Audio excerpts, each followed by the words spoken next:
Kembali bersama kami di Breaking News Kompas TV, Saudara. Saat ini fokus dari tim SAR gabungan adalah bagaimana kemudian mengevakuasi 2 kantong jenazah yang memang titiknya baru diketahui pada Jumat pagi tadi, di mana memang lokasi dari 2 jenazah korban pesawat ATR 42500 ini ada di sekitar 500 meter dari puncak Gunung Bulu Saraung. Dan kemudian bagaimana kondisi di titik penemuan jenazah, Saudara? Kita akan langsung tanyakan kepada salah satu personel dari Basarnas Makassar, Rusmadi Adiputra. Selamat pagi, Pak Rusmadi. Selamat pagi, Kompas TV. Ya, Pak Rusmadi, saat ini titik yang Anda berada sekarang, ini berarti 2 jenazah sudah bersama dengan tim gabungan, Pak? Baik, dapat kami sampaikan untuk penemuan 2 korban yang paket 9 dan paket 10 saat ini masih sementara dalam proses evakuasi dikarenakan untuk akses menuju ke paket 9 dan paket 10 itu terbilang susah dan membutuhkan tali yang sangat panjang sehingga membutuhkan waktu kurang lebih 2 jam untuk bisa mencapai ke posisi helipad untuk penjemputan nantinya. Nah, 2 jenazah ini berarti belum bersama dengan tim SAR, Pak. Berarti menunggu ini dari helikopter yang akan datang beberapa saat lagi, Pak. Untuk 2 jenazah saat ini sudah bersama dengan tim SAR yang berada di lokasi, sementara dalam proses packing, dan untuk paket 10 sementara dalam proses untuk penarikan menuju ke atas, mendekati dengan paket ke-9 dan akan diupayakan untuk mendekati juga dengan posisi helipad atau titik di mana nanti para paket ini, jenazah korban ini akan dievakuasi dengan menggunakan heli dari TNI Angkatan Udara ataupun dari heli Basarnas. Baik, kalau berarti sekarang Pak Rusmadi dan juga rekan-rekan ini ada di titik helipad atau di titik mana, Pak, sebenarnya? Baik, untuk saat ini posisi kami berada di puncak di triangulasi Bulu Saraung untuk melakukan pemantauan sekaligus nanti untuk mengantisipasi ketika cuaca berubah, karena kondisi cuaca saat ini lagi clear, visibility lagi bagus, untuk jarak pandang kita masih bisa dapat 10 km clear. Kita mengantisipasi ketika nanti paket tidak bisa dievakuasi dengan menggunakan heli, maka kita akan menentukan opsi B ataupun C menuju ke puncak atau menuju langsung di bawah puncak di pos 9. Demikian. Baik, untuk posisi paket ke-9 dan juga paket ke-10 ini berapa jauhnya, Pak? Baik, dapat kami informasikan kepada pemirsa bahwa untuk posisi paket ke-9 dan paket ke-10 membutuhkan jarak dan waktu yang sangat lama. Untuk informasi dari rekan-rekan tim yang ada di bawah, untuk paket 9 ke 10 kurang lebih berjarak 250 meter sampai dengan 300 meter, sehingga kami membutuhkan tali yang sangat panjang, baik itu sistem estafet ataupun nantinya untuk proses evakuasinya tidak mengalami kendala, karena saat ini kebutuhan alat kami sementara menuju ke lokasi, dan informasi terakhir untuk tali yang akan dibutuhkan lagi sudah mendekati titik evakuasi. Berarti lagi-lagi ini kami ingin tanyakan untuk teknisnya, Pak Rusmadi, untuk bisa membawa kantong jenazah ke-9 maupun ke-10 ini, itu menggunakan tali saja dan kemudian diestafet atau seperti apa kemudian biar bisa diangkat dari bawah menuju ke atas, Pak?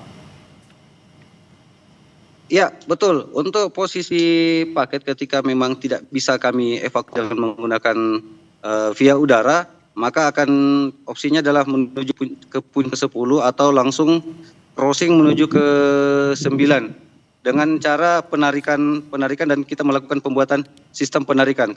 Karena untuk kondisi medan yang ada di lokasi saat ini dengan kondisi banyaknya tebing-tebing batu dan labirin-labirin batu, demikian. Berarti saat ini paket ke-9 dan 10 ini berusaha ditarik, digeser untuk menuju ke helipad untuk sebelum kemudian diangkat menggunakan helikopter. Betul demikian, Pak Rusmadi? Ya, betul. Jadi untuk sampai dengan saat ini yang kami bisa sampaikan bahwa untuk paket 9 dan paket 10 masih dalam sementara proses evakuasi, masih sementara proses evakuasi dari posisi masing-masing untuk mencapai posisi helipad. Baik, kemudian kami ingin tanyakan juga terkait dengan bagaimana tim SAR gabungan ini menemukan kedua jenazah ini. Saat ditemukan di sana seperti apa, kemudian medannya dan juga kondisi dari mungkin jenazahnya dan juga apa saja yang ditemukan di sekeliling jenazah yang ditemukan, Pak?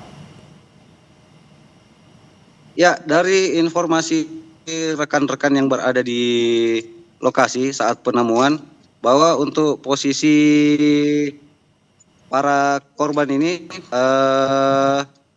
berbeda-beda untuk kondisi tiap korban, dan untuk beberapa bagian yang belum bisa kami sampaikan karena minim informasi awal yang kami dapatkan saat proses evakuasi di bawah. Namun yang dapat kami sampaikan sekarang bahwa untuk kondisi di sana bercampur, untuk selain daripada korban terdapat beberapa puing-puing badan pesawat, demikian. Kemudian apakah juga ditemukan tadi yang juga sempat saya tanyakan ke Komandan Lanut Hasanuddin, mungkin barang-barang yang terkait dengan identitas dari kedua korban ini, Pak Rusmadi?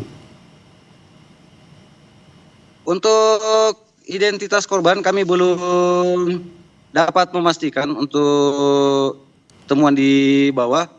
Namun saat ini yang baru terkonfirmasi bahwa yang salah satu dari 2 paket ini berjenis kelamin laki-laki. Itu masih informasi awal yang kami terima. Baik, itu informasi awal saja, namun tentunya untuk identitas dan juga jenis kelamin baru akan bisa diidentifikasi nanti di Bidokes Polda Sulsel. Kemudian Pak Rusmadi, tadi Anda sampaikan bahwa saat ini cuaca di sana masih mendukung ya, jarak pandang masih sejauh 10 km, namun tadi Anda sebutkan juga ada sejumlah opsi atau plan gitu ya ketika cuaca tiba-tiba berubah. Apa kemudian plan B dan juga plan C yang nantinya akan dilakukan oleh tim SAR gabungan jika cuaca tidak mendukung? Ya, betul. Untuk kondisi saat ini dapat terpantau dari puncak, kita visibility sangat bagus, sangat clear sesuai dengan prediksi dari BMKG. Jadi kami terus berkoordinasi dengan BMKG untuk selalu mengupdate daripada perkembangan cuaca. Dan ketika memang dari awal pelaksanaan operasi SAR ini, kami tidak pernah dapat visibility sejernih ini karena memang jarak pandang yang sangat terbatas di 6 hari ini, yaitu kurang lebih hanya 10 meter untuk jarak pandang. Kemudian di cuaca yang ada di sini memang seringkali berubah. Nah, untuk plan B, plan A adalah kita plan A, evakuasi udara itu tidak bisa, maka plan B-nya adalah kami harus menempuh melalui jalur darat untuk evakuasinya. Oke, kemudian baik itu menuju ke posko ataupun menuju ke perkampungan yang sudah kami siap sebagai titik untuk dievakuasi. Baik, ini kan untuk plan B dan juga plan C gitu ya Pak ya, untuk evakuasi melalui darat. Berarti kalau untuk melalui darat ini ada berapa titik ataupun posko yang disiapkan oleh tim SAR gabungan? Mohon diulang, ya, agak terputus-putus. Untuk evakuasi lewat darat, untuk skenario jika cuaca buruk, ini ada berapa titik yang harus dilewati oleh tim SAR gabungan dalam mengevakuasi jenazah lewat darat? Ya, dapat kami sampaikan untuk titik lokasi yang kami tentukan saat ini ada 2 opsi, yaitu yang pertama mengevakuasi ke pos 9 Bulu Sarapung, kemudian sistem estafet sampai dengan kepada posko di Tompo Bulu. Yang kedua adalah evakuasi menuju ke perkampungan Lampeso, yang mana kurang lebih dari posisi kami ini menuju ke selatan itu kurang lebih 1,5 km untuk menuju ke sana, namun melalui medan yang begitu berat untuk menuju perkampungan tersebut. Karena untuk menjangkau titik lain jauh lebih berat ketimbang kami harus menempuh ke Kampung Lampeso. Demikian. Baik-baik, kami juga ingin tahu kemudian cerita bagaimana hari ini tim SAR gabungan bisa menemukan 2 jenazah yang tersisa. Ini seperti apa kemudian prosesnya dari tadi pagi mungkin sampai akhirnya ditemukan titiknya, Pak Rusmadi? Ya, baik. Informasi yang dapat kami sampaikan untuk penemuan korban di hari ini 2 pagi. Berkat dari jeripayah rekan-rekan yang ada di lapangan, di pagi hari langsung membentuk tim untuk melakukan penyisiran dari penemuan paket ke-7 dan ke-8 kemarin. Kemudian kami mendapatkan update di pagi hari bahwa untuk paket ke-9 dan paket 10 sudah ditemukan. Dan untuk kondisi yang ada di lokasi memang cukup berat ya, untuk dari sisi vegetasi kelebatan hutan maupun dari kontur yang dihadapi oleh rekan-rekan yang ada di lapangan. Vegetasi dan juga kontur ini sangat berat tentunya, bagaimana bisa menemukan dan juga mengevakuasi para jenazah. Kemudian Pak Rusmadi, apa yang saat ini dialami oleh tim SAR gabungan, mungkin bagaimana kondisi mereka, karena lagi-lagi ini sudah hari kesekian dan juga medan yang cukup berat di sana. Seperti apa kondisi mereka, Pak, saat ini? Baik, untuk kondisi teman-teman, alhamdulillah dalam kondisi sehat walafiat. Yang menjadi kendala kami adalah untuk dropping logistik, kekurangan logistik. Namun informasi kami sementara untuk logistik akan segera di-drop menuju ke titik posisi rekan-rekan yang berada di bawah yang sementara melaksanakan evakuasi. Dan semalam tim pun juga masih bersama dengan paket di lokasi, tidak meninggalkan lokasi. Demikian. Oke, tentunya lagi-lagi selain fokus pada evakuasi kedua paket jenazah yang sudah ditemukan, juga bagaimana kemudian menjaga kondisi dari tim SAR gabungan sendiri.